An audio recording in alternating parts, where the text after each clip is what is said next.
Good evening. I'm Andrew Dalton, Director of the Adams County Historical Society. What a turnout tonight. Oh my gosh. Oh, thank you.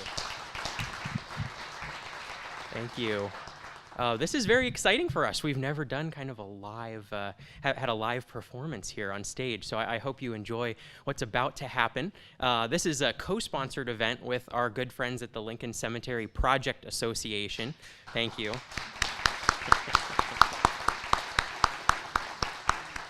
And if you don't know, that organization is working to preserve and protect Gettysburg's only black cemetery, Lincoln Cemetery on Long Lane. It's an incredible story that's being told. I'm fortunate to be on the board with some wonderful people here, and our president, Gene Green, will be coming out in a minute. But it's just a great, if you haven't heard of Lincoln Cemetery, I think you will very soon, because there's a lot happening. And this is just one event of many events that are planned.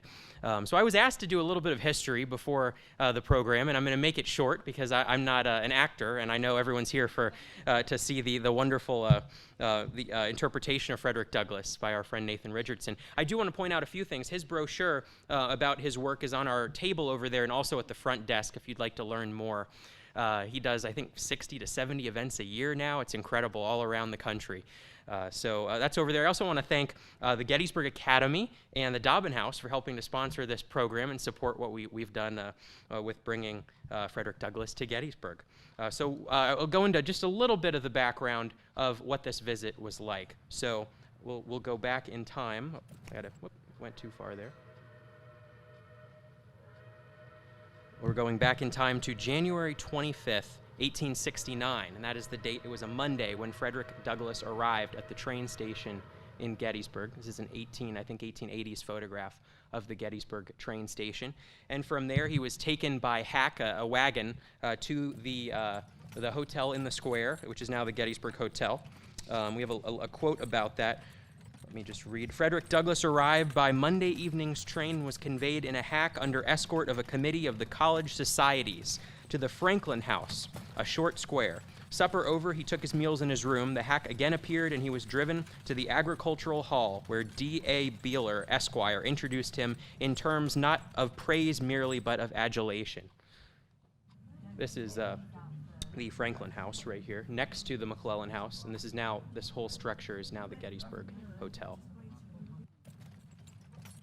This is the 1888 bird's eye view of Gettysburg showing the Agricultural Hall. So this is High Street right here and Franklin Street. So if you get an idea of the location. It's now an apartment complex. I'm sure some of you are familiar with the small marker on the corner there. This is kind of diagonal from the beer distributor. That's how I always describe it.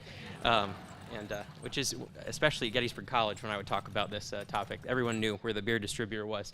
Right across that corner, there's an apartment complex there today, and this was a beautiful, large structure called the Agricultural Hall that was bordering on the fairgrounds, which is now Rec Park, but also that it extended all the way up to the fields that are now occupied by, Redding's Hardware and some of the other businesses and apartments in that area of town. This is the Agricultural Hall shortly before it was torn down in the 1990s.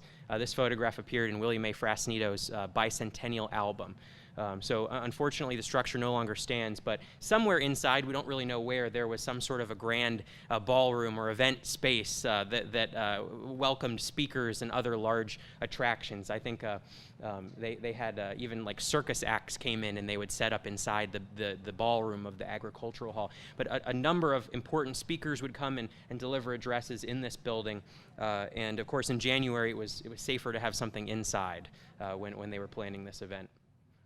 So, without further ado, before our very special speaker this evening, I want to give a few minutes to my good friend, Gene Green, who is the president of the Lincoln Cemetery Project Association. Once again, thank you all for coming, and please help me welcome Gene.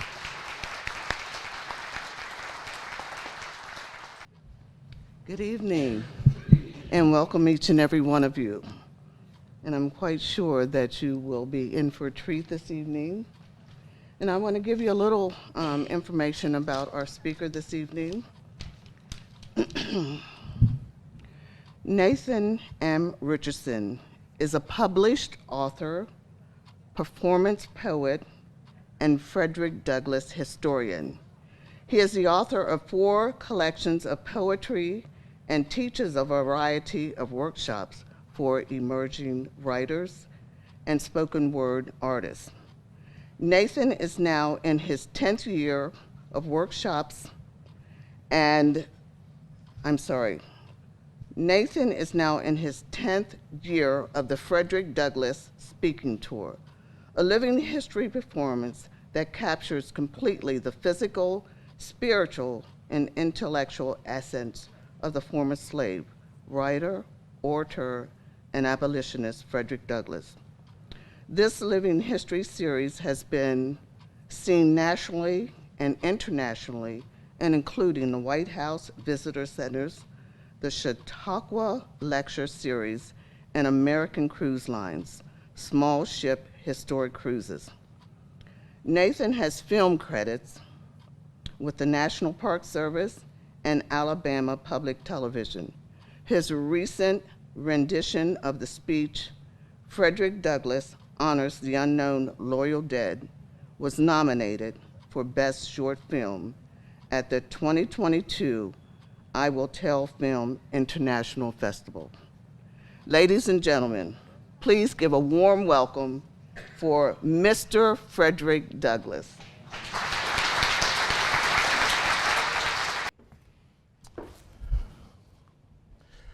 My goodness.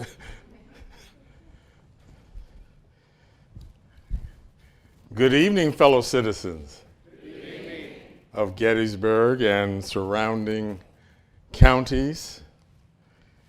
I just wanted to give my appreciation for the Adams County Historical Society for hosting me tonight. As I now understand that the place where I spoke last, the agricultural, is no longer standing. I found out that today as I was walking the streets. I really appreciate that they took me around and showed me the city, which I was not able to do when I came here in 1869. And Mrs. Green took me to Lincoln Cemetery, which was quite compelling, and showed me where some of our fallen soldiers are now resting. I wanted to go to Big Top and Little Big Top. And I got here and I asked I said, can someone send me a hack so that I could get there? And they said, there are no hacks here. What is a hack? I said, well, it's a horse and carriage. It's how we got around. They said, well, we don't have hacks now, we have Ubers. I said, what is an Uber? But nevertheless, this has been a very interesting day. I've been very welcomed by everyone, including Mrs. White. I ate at the Dobbins place. Have you ever eaten there? Yes. You understand, when I came here in 1869, there were some threats, and so I was staying at the Franklin House, and I had my dinner inside. I didn't go out. Fortunately, I did have the company of some of the students from the college, and so on top of everything that happened today, they have put me up not in the Franklin House, because you tore down the Franklin House too,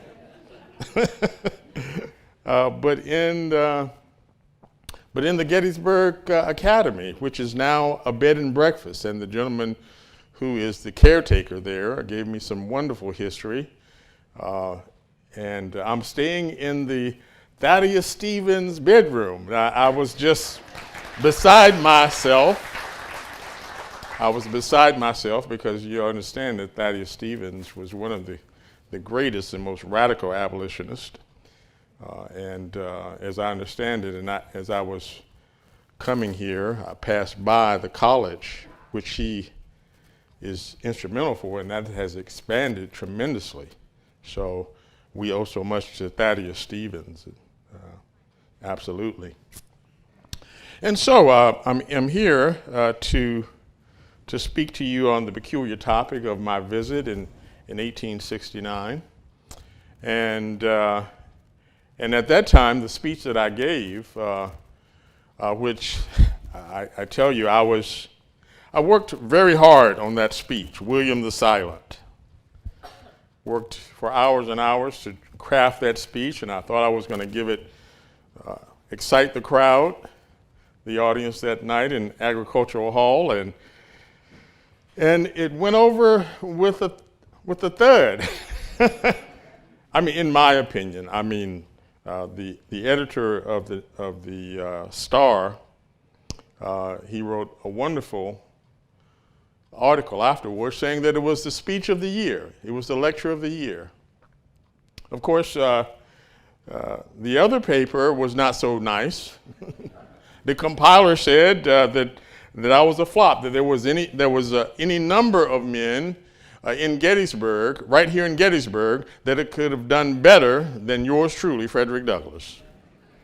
And that the only reason that everyone was here and applauding was that I was the pet Negro. But I appreciate all the accolades after this speech, William the Silent. I mean, it was written widely throughout Pennsylvania, and even my good friend Elizabeth Cady Stanton sent me a telegram congratulating me on the speech about William the Silent. I don't know, have any of you heard that speech, William the Silent? Do you know the history of William the Silent?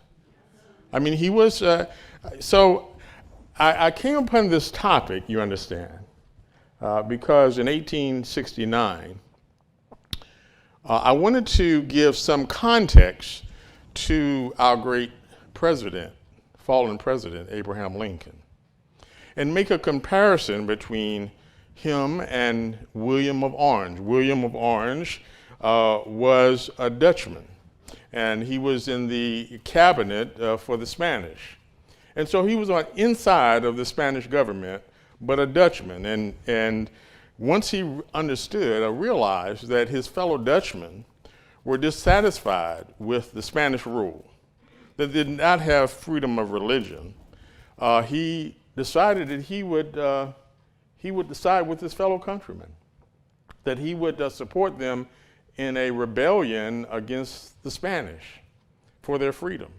And so it's much like Abraham Lincoln, that these two men would find themselves in a situation where their people and their country needed their support. Now, there was a big difference between William of Orange, or William the Silent, as they referred to him, and Abraham Lincoln. William the Silent was born in royalty. He was a rich boy and became a wealthy man and had the best of schools and such. Whereas, of course, you might know that Abraham Lincoln was not so much. He was born on a farm and worked hard. His father worked him hard and hardly got much education. He would sit by a wood log and write and read. And so there was much difference about the men. But of course, when liberty calls, and then war is the school to make men build their character, then they ended up doing the same thing. You understand that there is much written about liberty, but much of it is written in ink, and it does not get the respect that which is written in blood. In the beginning, I certainly, when I started out with William Lloyd Garrison, they were nonconformists. They believed that we could change the country by mere moral suasion. They were non-voters. And of course, contrary to Captain Brown, who said we would not end slavery in this country without a war, I was following that philosophy of William Lloyd Garrison. But as time would tell, throughout the antebellum, we became to the conclusion that we would fight a war. And so these men, William the Silent and our president, Mr. Lincoln, they stood up for the time. They supported their fellow countrymen and their country. And they ended up in the same, both of them were killed by the red hand of violence. Killed, assassinated. First, William the Silent, shot by a Spanish man. And then, of course, you understand, our President Abraham Lincoln killed at Ford Theater. Both of them left this earth, much like Jesus Christ, in a prayer, asking God to forgive them and their country. And so I gave that speech that day, and of course, it was quite lengthy. It was about an hour and a half, that speech, and I won't keep you that long. I understand that the modern audience has a short attention span. And the candles that night started to wilt, and the head started to bow and nod. But all in all, it was considered a good speech. You understand that from where I stand on this podium and where I was born in Talbot County on the Eastern Shore, the distance is considerable. And the difficulty in getting from the former to the latter is by no means slight. And so I stand here today to just tell you about my journey from slavery. You understand, I was born around the year 1818. I do not know the date of my birth, as slaves did not know the dates of their births. The closest we could come would be planting time or harvest time. I was given away to my grandmother, who was raising young children on the farm. My mother was sold to a plantation about 12 miles away. I never saw her during the light of day. She would occasionally walk 12 miles, 24 miles round trip just to rock me to sleep at night. And by the time I woke the next morning, she would be gone back to her plantation to answer the bell for hard labor. She died when I was around 6 years old, and then, of course, I was sent to Baltimore to live with my master's cousins, Hugh and Sophia All, which was somewhat of a providence for me because Mrs. All, Miss Sophia, would teach me a few ABCs. She loved to read and write, and so she would sit by the fireplace and read the Bible or the newspaper, and she would share a few words with me. And of course, once I had a few words to describe my misery as a slave, my mind became free, and thus my body had to follow. You know, you cannot enslave a freed mind. Once your mind is free, your body has to follow. You know, I prayed for 20 years for my freedom. It was not until I prayed with my legs that I actually attained my freedom. I believe the scripture is, faith without works is dead. And so I found myself there in Baltimore and becoming quite unruly. As Mr. All said, an educated slave is a worthless slave. And the more I learned, the more worthless I became as far as doing the chores that he wanted me to do. And so, of course, they ended up sending me back to Talbot County and under the servitude of Mr. Covey. And for the first time in my life, I found myself under the lash almost every week for 6 months. He was trying to break my spirit, you understand. And he was almost there. I remember sitting about a few blades from his house, looking at ships sailing up the Chesapeake Bay, thinking about killing myself. And then I said, well, why should I kill myself, a slave, rather than die trying to escape? And so I promised myself very then that I would, before the end of the next year, that I would be free. I ended up back in Baltimore, and on the weekends we were going to the camp meetings, and I met Anna Mary, who became my first wife. I told her I was probably a slave for life, and she said, well, we're going to have to do something about that. And so we devised a plan where I would dress up as a as a sailor, and I made my way out of Baltimore and then to New York and found Mr. Ruggles of the Underground Railroad. And he married us. He introduced us to a fine minister, a Reverend Pennington. And then we made our way to New Bedford, Massachusetts. New Bedford, Massachusetts opened my eyes to many things. And when I met, of course, Mr. Garrison, and they invited me to Nantucket Island, and I gave my first lecture as a runaway, there's where my career began. They were so surprised at my fledgling skills at oratory that they hired me right there as an agent. They said, we're going to go on a 100 conventions tour. And so we started right then, all over Massachusetts. And I remember Mr. Collins would bring me before an audience much as yourself, and he would say, ladies and gentlemen, I have you before you today, Fred Douglass. He is the graduate from the Peculiar Institution of Slavery with his diploma written on his back. And so this is where I got my reputation as an orator, speaking all over the country with many of the abolitionists. And so by the time I arrived here in 1869, I'm feeling somewhat out of place. Of course, you understand the Civil War has ended and we have emancipation, and I'm speaking and I'm writing this speech for you, William the Silent, but I don't quite feel myself because everyone expects to hear the story of Frederick Douglass, the ex-slave, the runaway. And so I felt like a minister without a congregation. Really, I was just going through the motions, but I gave it my best effort, you understand. My watch is coming apart here. I purchased this watch, as a matter of fact, when I was in Ireland. You see, in 1848, when I wrote my first narrative of the life of Frederick Douglass, this narrative got me into some considerable trouble. And so Mr. Garrison and the Garrisonians thought it might be prudent that they would send me out of the country.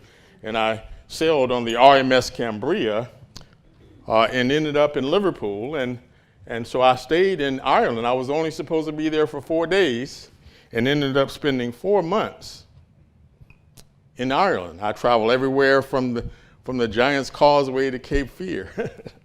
So I was quite surprised today when we were having lunch at the Dobbins place that Mrs. White told me that Mr. Dobbins was of Irish heritage, and that site was part of the Underground Railroad.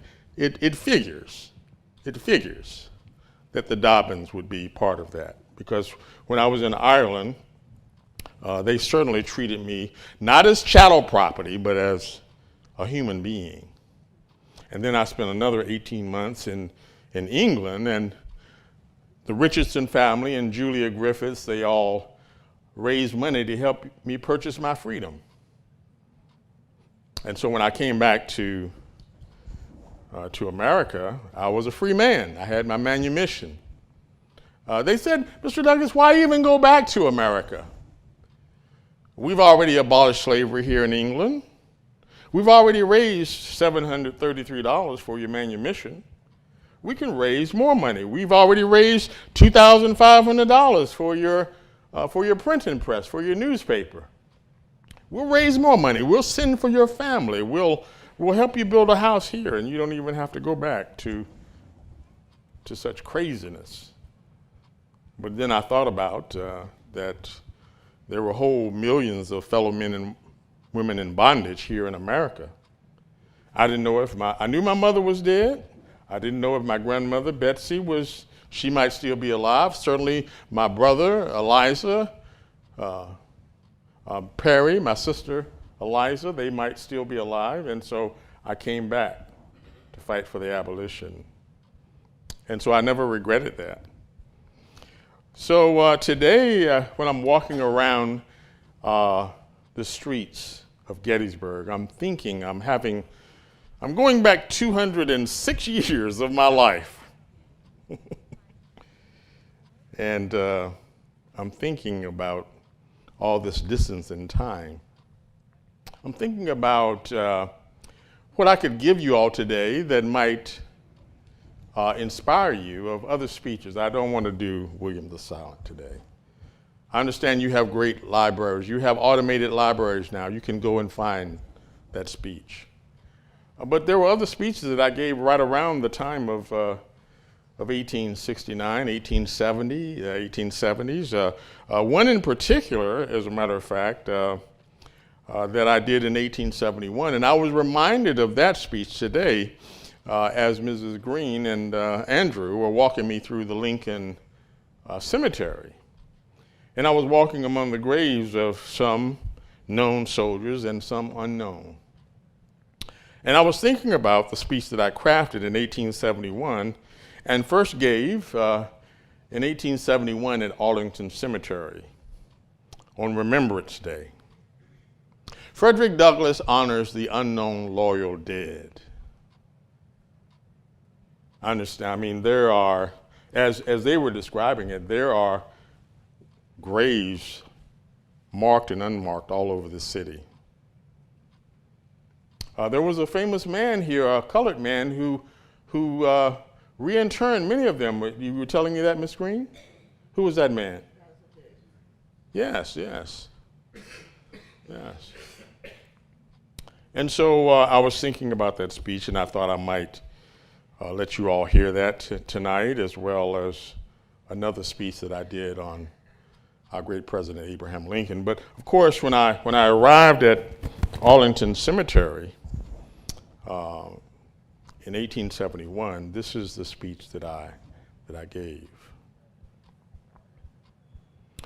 We are sometimes asked, in the name of patriotism, to forget the merits of that fearful struggle, and to remember with equal admiration those who struck at the nation's life and those who struck to save it, those who fought for liberty and justice and those who fought for slavery. I am no minister of malice. I will not strike the fallen. I will not repel the repentant. But if my right hand forgot her cunning and my tongue cleaved to the roof of my mouth, let me never forget the difference in the parties of that terrible, protracted, bloody conflict. We're asked to forget a war which has filled our land with widows and orphans, which has made stumps of men in the very flower of their youth, which has sent them on a journey armless, legless, maimed and mutilated, which has piled up a debt heavier than a mountain of gold and swept thousands of countless men into bloody graves and planted agony at 1,000,000 hearthstones. I say, if the war is to be forgotten, in the name of all things sacred, what shall men remember? We come here not to save manly courage, save what it displayed in that noble cause.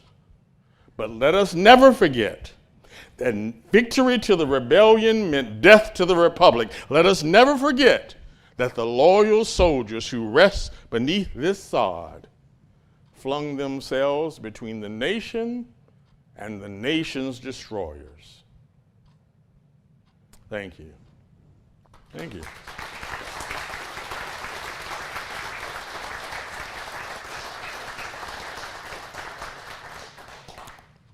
And so I did that speech many times. I did the William the Silent speech many times. I ran out of speeches, so I had to repeat some of them. Yes. But of course,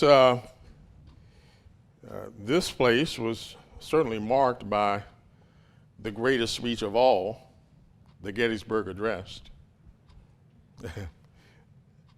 I mean, I was reading in the papers about the speech, and of all of us who gave speeches at the time, I mean, they were long speeches.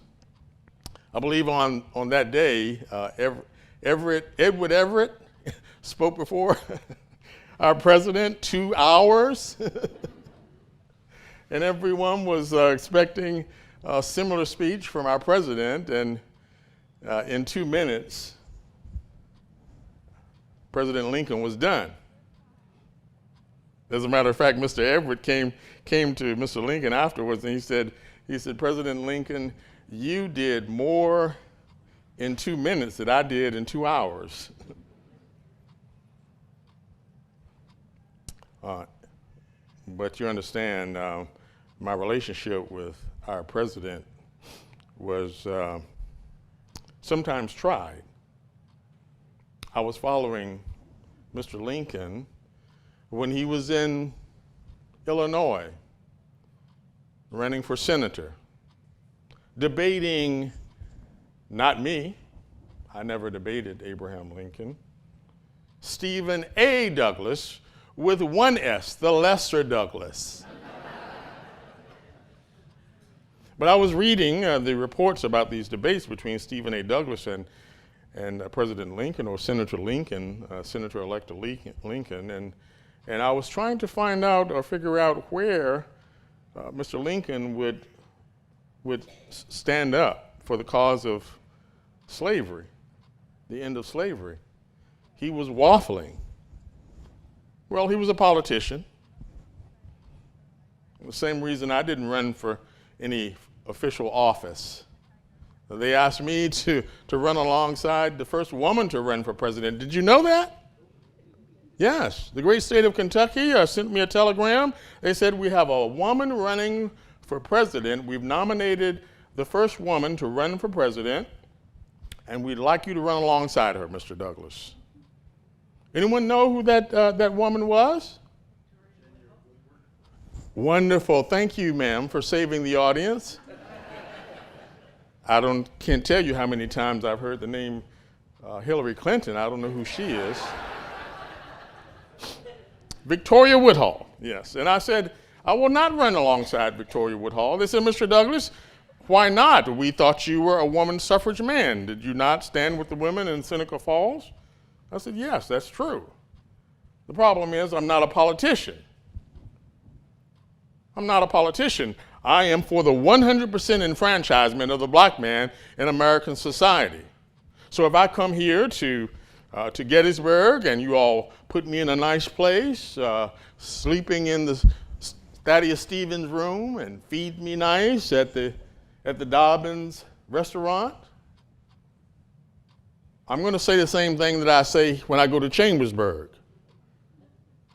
It doesn't matter. I'm not going to say one thing to Gettysburg and then say another thing to Chambersburg. I am for the 100% enfranchisement of the black man in this society. And so I didn't run. But Thaddeus Stevens, of course, he was trying to beat out Mr. Lincoln. And Mr. Lincoln was trying to find his position where he could one day become president, where he could find that fine line, and he found it on the 33rd parallel, being against the westward expansion of slavery, but being okay with the Southerners keeping their slaves. And so then all the other things that I was reading about Mr. Lincoln that I decided to support the Republican Party. Certainly Thaddeus Stevens was part of that. And so I ended up, of course, meeting Mr. Lincoln several times, 3 times as a matter of fact, and I certainly supported him greatly. Of course, you understand that his first vice president, anybody know the name of his first vice president? What an educated audience you are. Wonderful, yes, Hannibal Hamlin. But then, of course, the second Johnson was a different story altogether. I remember the second inaugural when I first met President Johnson. I was standing in the bleachers, and Mr. Lincoln was not too far from me, and Johnson was with him. And of course, Mr. Lincoln saw me standing there, and he waved. And I waved back. And then I caught the eye of Johnson, and I immediately saw that he didn't have anything nice to say about me. And so it was later, after, of course, unfortunately, our president was assassinated and Johnson was president, that we had to go to President Johnson and talk to him about his reversal of his attitude towards Reconstruction and supporting Reconstruction. You see, Johnson, he was out in all over the stump telling the colored people that he was the Moses of the colored people. And then he wanted to betray them by not supporting Reconstruction. So we went to see him. We went to talk to him about this. And it was evident that he was not going to support it, much to the outcry of Thaddeus Stevens and others. And I told President Johnson that day, I said, President Johnson, you are certainly not the Moses of the colored people. You might, in fact, be the Pharaoh.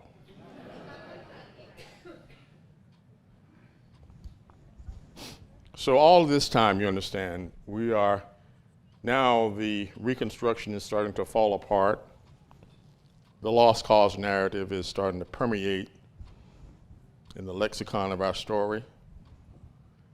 And I'm crying out loud, we are forgetting the suffering of whole millions of men who died to save this country. You're forgetting the suffering of colored troops. And as a matter of fact, you are the apostles of forgetfulness.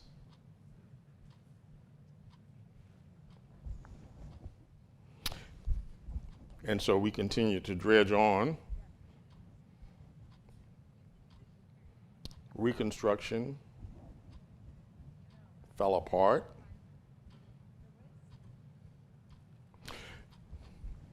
But I don't want to bore you. In April of 1875, the 10th anniversary of the assassination of Abraham Lincoln, they erected a monument in Washington, D.C., the Emancipation Monument. Now, this was a monument that we had commissioned the colored people and supporting whites as well. All persuasions of people supported the commission of this monument, and Mr. Ball came up with the rendition of President Lincoln standing with his right hand over the Emancipation Proclamation and his left hand extended to a man rising out of bondage. So this is not just any slave. He has a name. His name is Alexander Archer. He was a model and model character. And so we commissioned that monument that April day in 1875 in Washington Park in Washington, D.C. And I was just so fortunate to be the speaker. And there were thousands of people there, president, former president, congressmen, senators, and the ordinary man. And so this is some of what I said that day. I'll do this for you, and then perhaps we will have some questions, if you have some questions of me. All right? And so, of course, the speech, I entitled it, Oration on the Memory of Abraham Lincoln. And the monument was, I went back, I come back, for some reason you all keep calling me back to the modern era. I don't know what this is all about. But in the year of our Lord 2018, I was called back to the monument and realized that it was facing the wrong way. when on this day, when we commissioned this, when we unveiled this monument, it was actually facing the White House. And I get there in the year of our Lord 2018, and it's facing the other way. I said, who turned this around? But this is the speech I gave that day. Fellow citizens, I warmly congratulate you upon the highly interesting object which has caused you to assemble in such numbers and spirit as you have today. We stand today at the National Center to perform something which is to go into history. Harmless, beautiful, proper and praiseworthy as this demonstration is, I cannot forget that no such demonstration would have been tolerated here 20 years ago. That we're here in peace is a compliment and a credit to American civilization and a prophecy of still greater progress in the future. I refer to the past not in malice, for this is no day for malice, but simply to congratulate all upon the contrast between now and then. With the long and dark history of our bondage behind us and with liberty, progress, and enlightenment before us, I again congratulate you on this auspicious day and hour. Fellow citizens, we fully comprehend the relationship of Abraham Lincoln both to the white people of this country and to the colored people. Truth is proper and beautiful at all times and in all places. It must be admitted, truth compels me to admit, that Abraham Lincoln was not, in the fullest sense of the word, either our man or our model. In his interest, in his habits of thought, in his associations, and in his prejudices, he was a white man.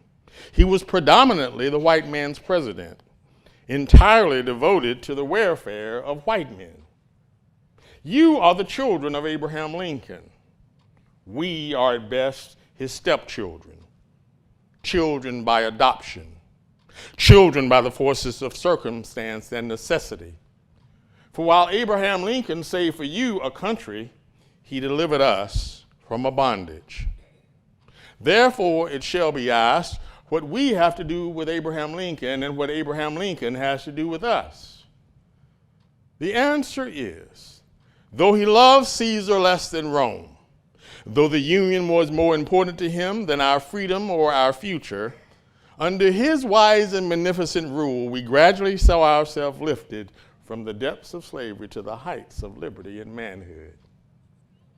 Can any colored man or any white man friendly to the cause of freedom for all men ever forget the night which followed the first day of January 1863, when the whole world waited to see if Abraham Lincoln would prove to be as good as his word? He was assailed by abolitionists. He was assailed by slaveholders. He was assailed for not making the war an abolition war, and he was bitterly assailed for making the war an abolition war.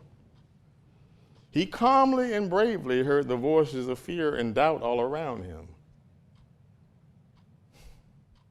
But he had an oath in heaven. And there was not power on earth to make this honest boatman violate that sacred oath. But dying as he did, by the red hand of violence, killed, assassinated, not because of personal hate, for no man who ever knew Abraham Lincoln could hate him, but because of his fidelity to union and liberty, he is doubly dear to us.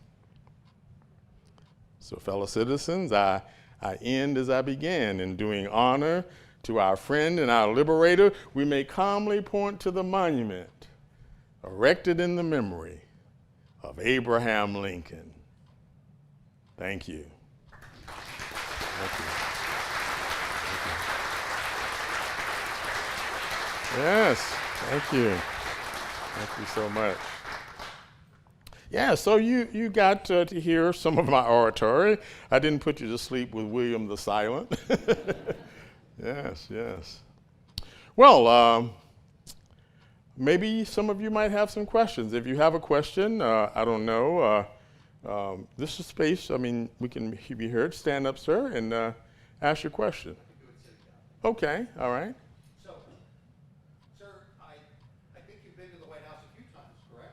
Yes, yes, I have. Talk to us a little bit about your time, private time with President Lincoln in the White House.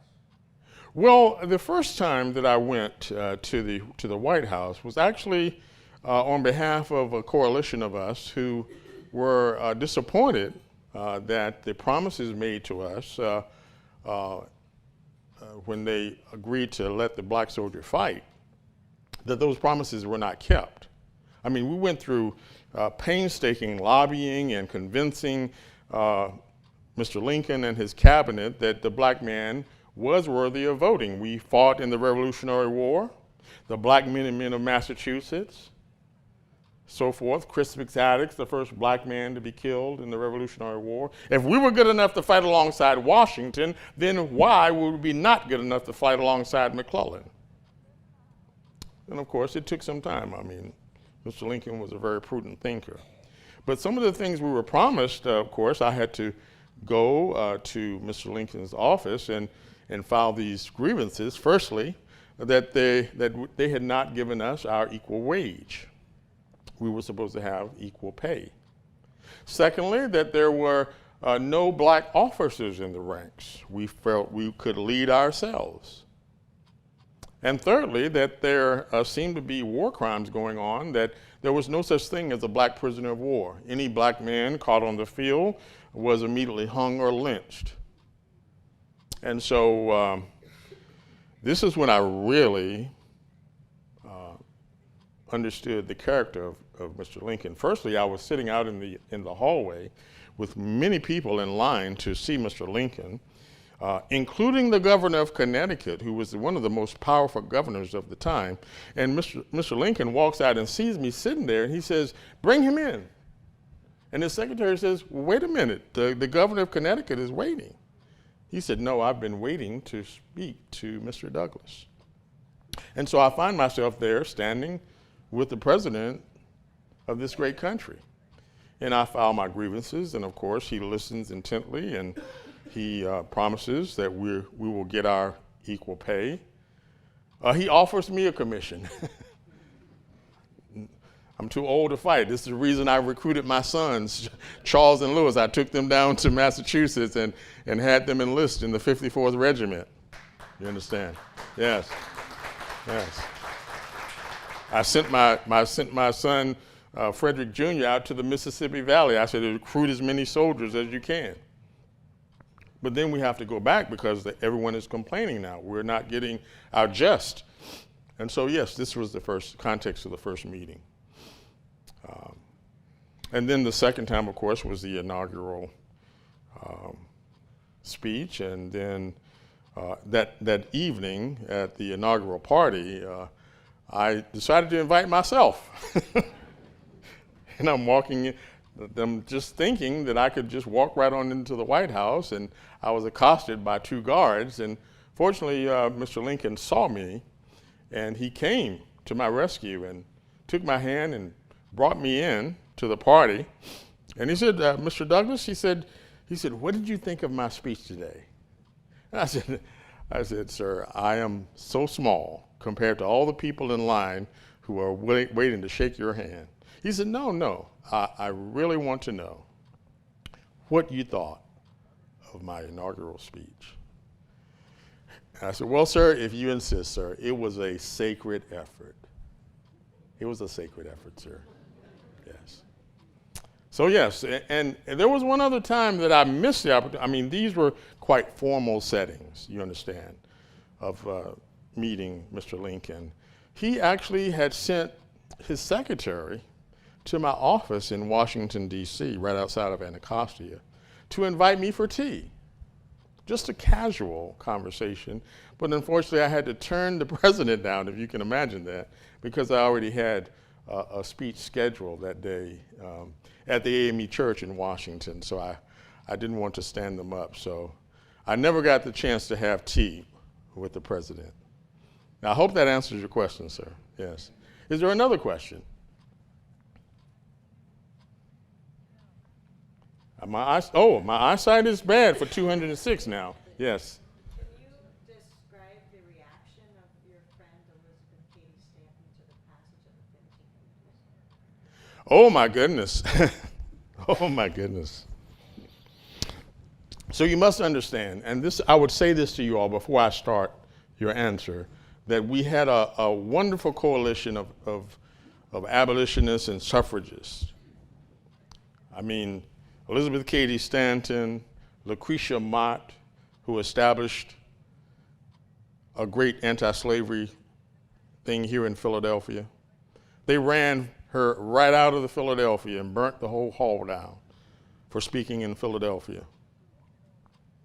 Whittier, the great poet Whittier, he was in the building as well. They ran him out. They were hollering for his, execution. He had to disguise himself and call for his own death. He said, "Kill Whittier," and he got away. Yes, but no. I would say to all of you, if you're going to form a coalition of people like I had with all of these women, we were not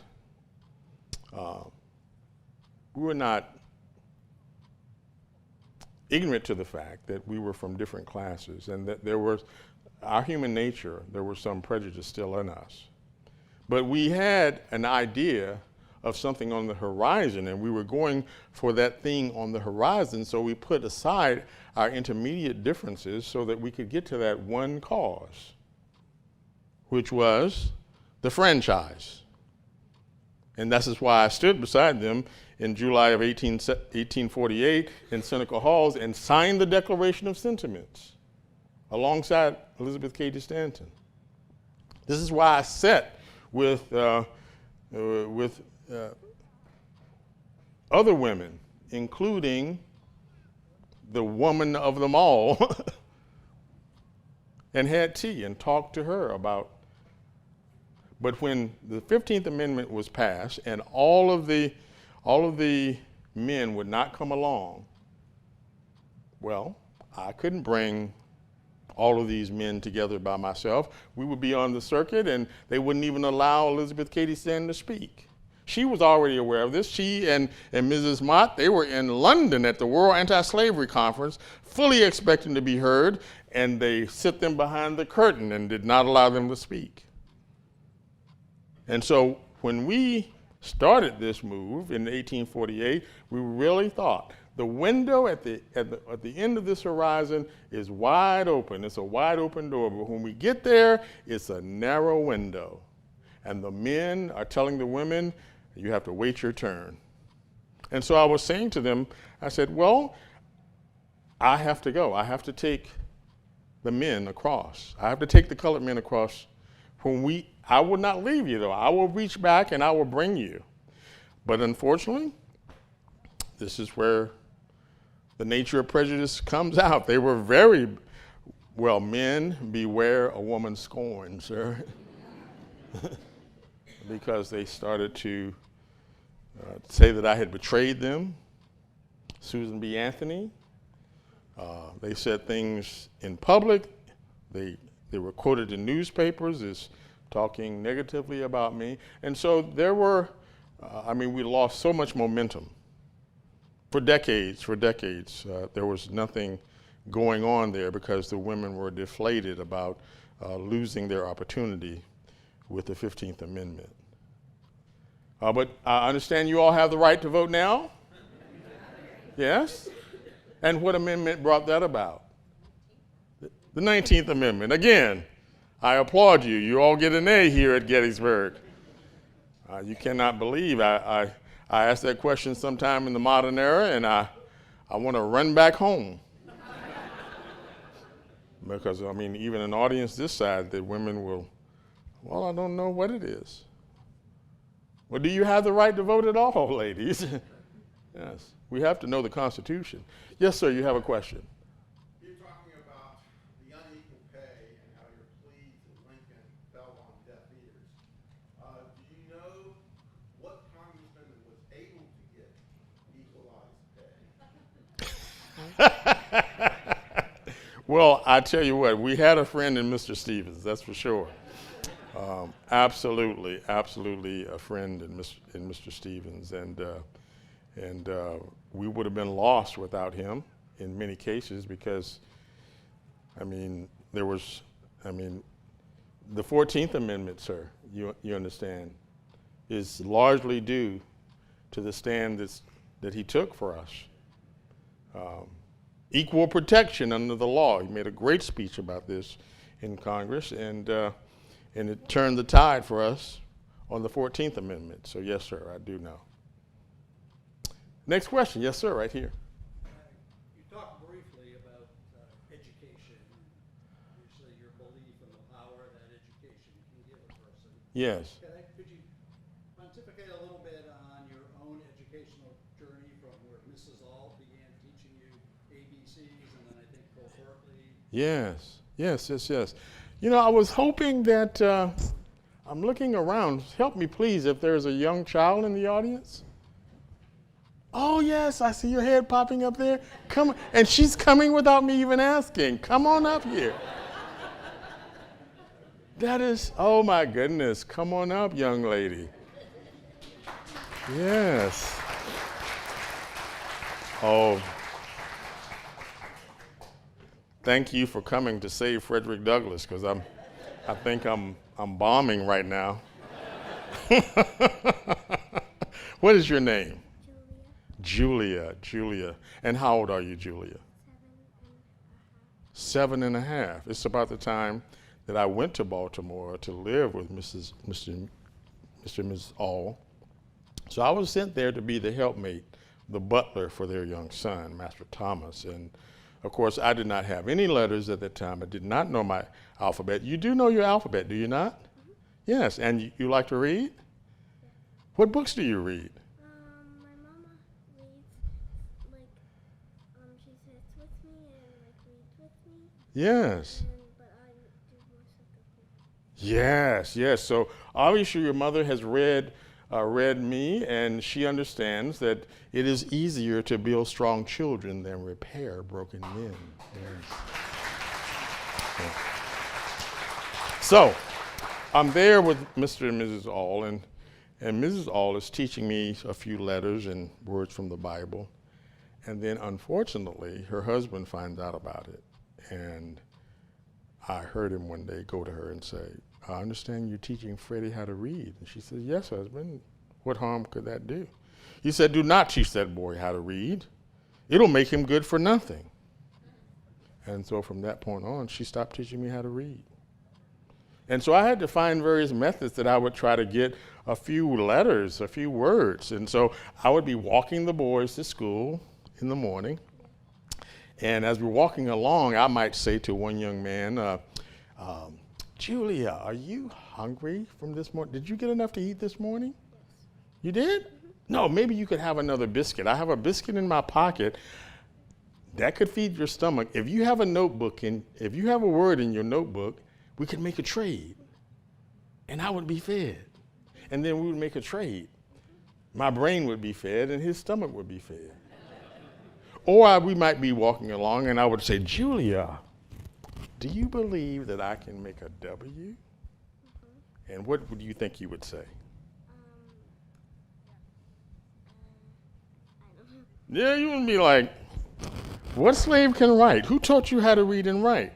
No, you can't make a W. I was like, yes, I can make a W. And let's make a wager right now. If I make a W in this sand, you show me how to make a Q. Do we have a bet? Mm-hmm. All right. Is that not a W? Mm-hmm. Well, come, you promised. We have a bet. Make the Q. Oh, yes. All right. We have the Q. Mm-hmm.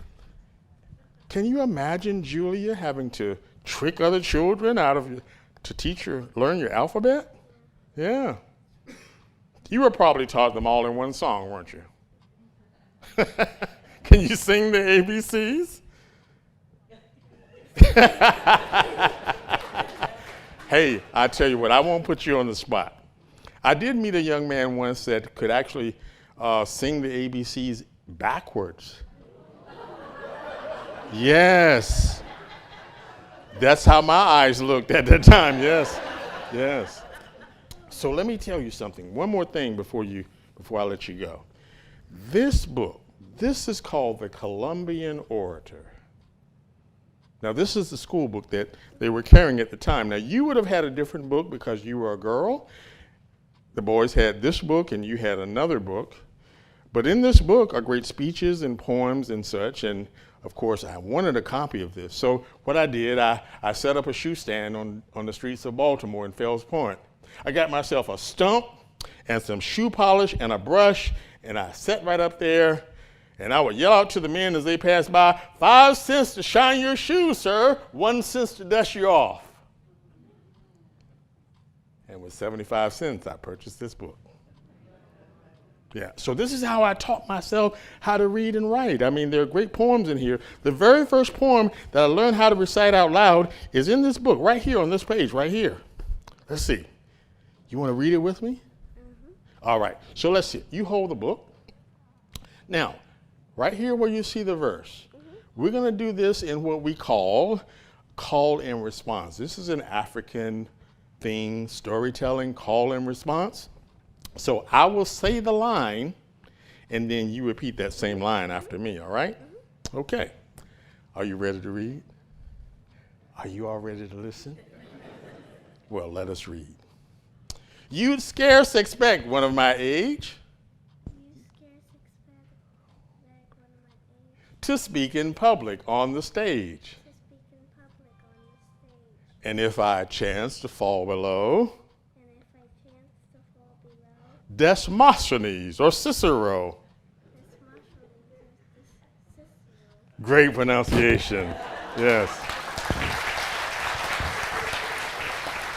Don't view me with a critic's eye. Don't view me with a critic's eye. But pass my imperfections by. Large streams from little fountains flow. Tall oaks from little acorns grow. And though I now am small and young, of judgment weak and feeble tongue, yet all great learned men and women like me once learned to read their ABC. Bravo! Woo! Yes! Yes! That's how you do it. That's how you do it. That's how you do it. Now, for helping me out here, let's see what I can give you. What do you want to be when you, what's your design on the future? A teacher. Yes. That's a very noble profession. Well, I don't know what they're teaching in the classrooms today. In our day, they were teaching children not what to think, but how to think. They were giving them both sides of the equation. Even in this book here, they had arguments for and against slavery, and you all had to learn that, and then make an argument in the classroom, and then make up your own intelligent mind which side was right or wrong. So, if you're going to be a teacher, this might be one of the foundations for your teaching in the class. This is a copy of the Constitution. Thank you so much.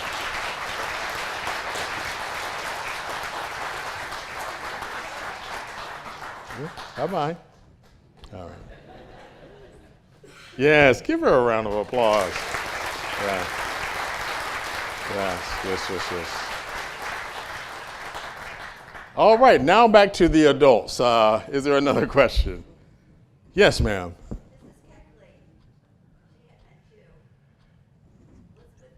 Yes, absolutely. I tell you, there were so many women that I hardly can tell you what they brought to influence me. You understand?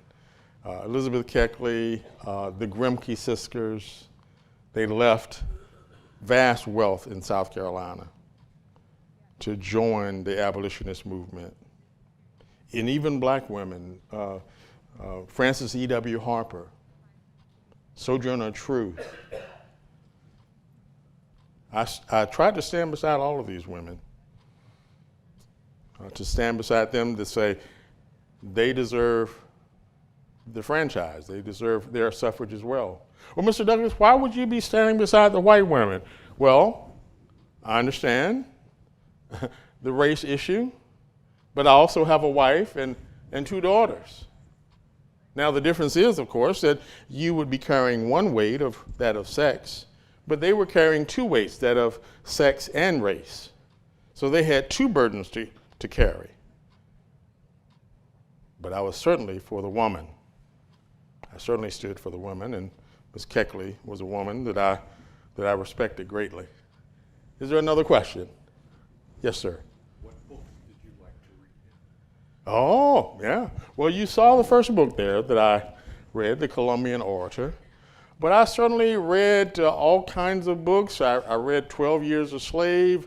I read Uncle Tom's Cabin. I read European Civilization, and certainly all the great poets of the time. Emerson, Whittier, Longfellow. As a matter of fact, you might know this, but might not know this, but Longfellow, I actually became his cousin-in-law. Yes, my second wife, Helen Pitts, they were the Pitts family and the Longfellow family. They were related, and so once I married Helen Pitts, I became Longfellow's cousin-in-law. But I read all the great poets of the time. Herman Melville, yes, so many, yes. As a matter of fact, one of my favorites was the author, I'm going to test you again, the author who wrote Moby Dick, Herman Melville. Yes, yes. He was a poet as well. Yes. On the hanging of John Brown, this is the thing about the poet. Now, it was not just what they were saying, but it was what they were doing as well. Their actions followed their words. They had intent behind their words. And so when he heard and read of the hanging of John Brown, he crafted the poem, The Portent. Hanging from the beam, slowly swaying, such the law. Gaunt the shadow in your green, Shenandoah. The cut is on the crown, lo John Brown, and the stab shall heal no more. Hidden in the cap is the anguish none can draw, so your future veils its face, Shenandoah. But the streaming beard is shown, weird John Brown. Meteor of the war. Only a great poet could capture that so succinctly. And so, yes, I read books. I mean, by the time I was an old man, I think I had 5,000 books in my library. Mm-hmm. Yes, sir. Tell us about a little bit about one of your other works, the newspaper, the North Star. Oh, yes, the North Star, sir. Well, I certainly came to Rochester to have my own newspaper. It did not serve or make my predecessor too happy about it. I mean, he wanted me to stay and continue to write for his paper, The Liberator. But I thought the black man had a voice, and so I went to Rochester and started the North Star newspaper. And it went well for several years. I mean, we had 5,000 copies at the most, and then some even in England. The subscription was about 2 cents a week or whatever. But I was just too distracted. I was all over the country speaking and not keeping the books very well. And so eventually I had to fold the paper, and I ended up collaborating with another great black man to rename the paper, the Douglass Papers. And it went through various iterations of the Douglass paper, and then when I got to Washington, D.C., the new, I can't even remember. I'm 206 years old. But I do look quite good for 206, don't I? Have you read about that, sir? Oh, yes. You're interested in the black press? Yes, as a matter of fact, the North Star was so compelling that everybody read it, as you said, England, Yes. white and black. That's Yes. what the paper was. Yes. All right, is there maybe a couple more, 2 more? How are we doing? My moderators, are we okay? 10 minutes, yes, sir. What was the legacy of your sons that served in the 50 years? Oh, yes, they served well. They made it through the war. One became a first sergeant, the other a sergeant major. And so after the war, they became very conscientious entrepreneurs. When we moved from Rochester to Washington, D.C., they came to Washington, D.C. My son Charles, he worked with me in the Recorder of Deeds office. Lewis, he was a baseball player. And he came, as soon as he got to Washington, D.C., he joined the Mutual Baseball League and played on the team there. And within a year, he was the manager of the Mutual Baseball Club, Colored Baseball Club. Very, very impressed with him. And of course, Frederick Jr., he had a good career, very quiet, married man. Charles also, now this is later in life that Charles went over to the Eastern Shore. Well, he didn't go over to become a real estate broker, but he went over there to have, to vacation on the Eastern Shore. And he thought that he could just go to any place he could by this time, 1893, 1894. And he tries to get his wife and himself into this exclusive beach area. And they told him he couldn't come. He was a black man. And so his reaction to that was to go back on the other side of the shore and find a man who had some land. And he purchased 47 acres and established his own city. Yes, Highland Beach. Highland Beach. He divided up the lots and started selling lots. First thing he did was said, Dad, I'm going to build you a house right here on this lot. And then the next lot he sold was to the great poet. And then the next, on the other side, was Mary Church Terrell. And he sold the properties. Yes. Yeah, unfortunately, I never got to see the house. Yes, sir. I believe Abraham Lincoln had to dance with the movement to export freed slaves back to Africa. Did you get a chance to address that? I did, sir. They came to me and said, Mr. Douglass, what do you think about the repatriation of colored people back to Africa? We have plans for them. And I said, well, I'm not going back to Africa. I was born here. I am a citizen. The 13th Amendment makes, I am your fellow citizen.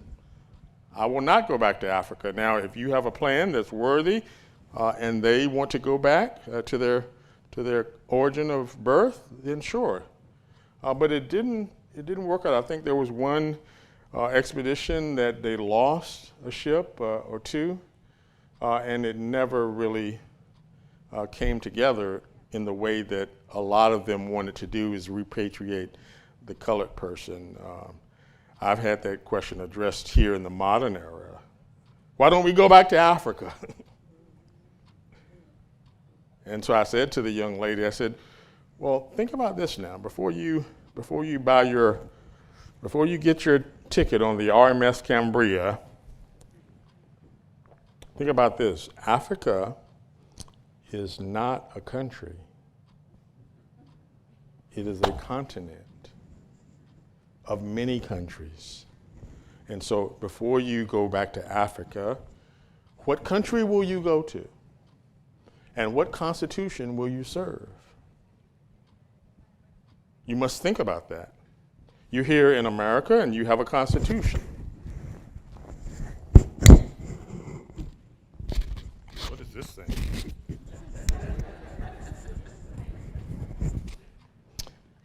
You have this constitution. How well are you serving this constitution? I think I'm going to use this as my final question. I hope I'm not insulting anyone, but I certainly want to leave with something memorable that when I met Mr. Garrison, I could not read very well this Constitution. He was telling me it was a flawed document and should be torn up and rewritten. And then time prevailed and I was able to read it for myself. And herein I found out that it is actually a remedy to slavery. that there is no mention of the term slave, slaveholder, slave master, or slave state. Neither is there a reference to color. Now, it is quite ambiguous, but it is a living idea that our founding fathers wrote, and in the speech that I made in 1852, I said as much. Our founding fathers made a good document, this document, because they preferred revolution rather than peaceful submission to bondage. And so they went to Great Britain and they demanded separation. And so this Constitution, being a living idea, then you can go to it with the help of Mr. Stevens and craft the 14th Amendment, the 13th Amendment. You can work with the women and try to get the franchise in the 15th Amendment. You can add paragraphs to this Constitution. Yeah, so this is not a flawed document. As a matter of fact, I would say to the Confederates that you left your disguise and you seceded from the Union and you made it explicit in your Constitution. I just happened to carry this Confederate Constitution in my back pocket there, which makes it pretty clear and simple that you would have a very ambiguous document like our Constitution, which does not define the meaning of man. All men are created equal. So it's up for discussion, debate in the public square. In the First Amendment, you have that prerogative. But you leave and you succeed, and then you establish your own Constitution. And then 3 of your slaves run away at the beginning of the Civil War, and they run to Fort Monroe, and they claim themselves, they turn themselves in to General Butler at Fort Monroe. And General Butler says, well, I think I'm going to keep these men as contraband of the war. And then these colonels come and these slaveholders come and say, we want our men back. We want our slaves back. They belong to us, and under the Constitution, they belong to us, and you should give them back to us. And General Butler says, well, you are quite right, sir. This Constitution does say that any fugitive slave must be returned to you. But unfortunately, you have left our Constitution, so they do not belong to you. Now, if you would like to come back and join the Union, I'll be happy to give them back. So, in my humble opinion of my long journey of understanding the Constitution, I believe that there are 2 constitutions. One, drafted by our founding fathers, and it is a great document. Now, what we cannot do is we cannot sit on our laurels and say how great our founding fathers were. The great Sidney Smith said, men seldom eulogize the fame and fortune of their forefathers except to avoid some folly or wickedness of their own. Our forefathers have lived, they have done their work, and they've done much of it well. You have lived, and you must die, and you must do your own work. You cannot live off the fame and fortune of your fathers. You must do your own work. You must contribute to this society, to a more perfect union. Now, this is the literal Constitution. And all of you is another Constitution. It's the Constitution that you live in your body politic. In this Constitution, there are 3 branches of government. In your body politic, there are 4. 4 branches of your body politic. Now, what are these 4 branches of your body politic? Mr. Douglass, you're sitting on the chair there, and you've been very comfortable throughout this oration. Haven't seen, well, I saw some people nodding, but you didn't fall out. And you're very comfortable because the 4 branches of this chair are equal. The 4 branches of your body politic are the soapbox, the ballot box, the jury box, and the cartridge box. As long as you keep those 4 branches of your body politic, you will be sitting on a pretty stable democracy. If you let them get out of hand, if you get one leg longer than the other, then you're going to be limping around. So, as I said in 1852, when I was talking about our founding fathers and the 4th of July, what is the meaning of the 4th of July? What is the meaning of this liberty? It is a great country, and we should all be doing our best to make this a more perfect union. We should be understanding the idea of the common good. Yes. Thank you so much. I am yours truly, Frederick Douglass. Yes, thank you. Thank you so much. Yes, thank you. Thank you. Thank you so much. Yes. Yes. Thank you. Thank you.